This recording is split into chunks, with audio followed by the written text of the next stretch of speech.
پانی مانگیں گے تو ایسے پانی سے ان کی توازے کی جائے گی جو پگھلے ہوئے تانبے جیسا ہوگا، جو چہرے کو بھون ڈالے گا۔ بدترین پینے کی چیز اور بہت ہی بری آرام گاہ ہے۔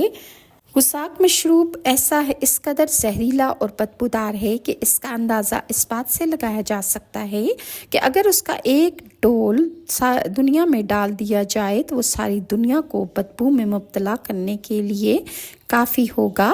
اس کے بارے میں حضرت ابو سعید خدری سے روایت ہے کہ رسول اللہ صلی اللہ علیہ وآلہ وسلم نے ارشاد فرمایا، غساق جہنمیوں کے جسم سے بہنے والے مادے کا ایک ڈول اگر دنیا میں ڈال دیا جائے تو ساری دنیا کی مخلوق کو بدبودار کر دے۔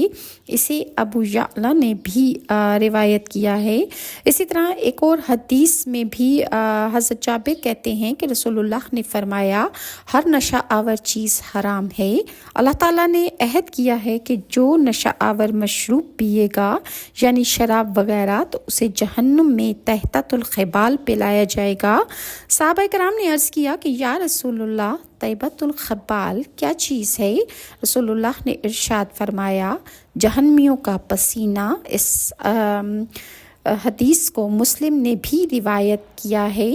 اور سورہ نبا کی آیت نمبر 24-26 میں اللہ تعالیٰ کا ارشاد ہے، جہنمی جہنم کے اندر کسی ٹھنڈی اور پینے کے قابل کسی چیز کا مزہ تک نہ چکھیں گے سوائے گرم پانی اور پیپ کے، یہ ان کے اعمال کا بھرپور بدلہ ہوگا۔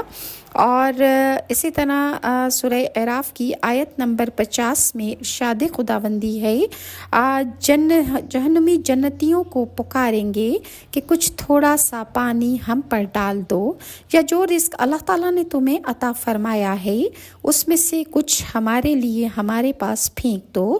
تو جنتی جواب دیں گے، اللہ نے یہ دونوں چیزیں کافروں کے لیے حرام کر دی ہیں۔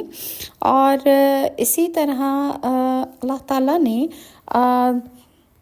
سورہ رحمان کی آیت نمبر 43-45 میں ارشاد فرمایا ہے، یہ وہی جہنم ہے جسے مجرم لوگ جھٹلایا کرتے تھے، اسی جہنم اور کھولتے ہوئے پانی کے درمیان وہ گردش کرتے رہیں گے، پھر اپنے رب کی کن کن قدرتوں کو تم جھٹلاؤ گے، اور شدت پیاس کی وجہ سے جہنمی جہنم اور کھولتے پانی کے چشموں کے درمیان چکر لگاتے رہیں گے۔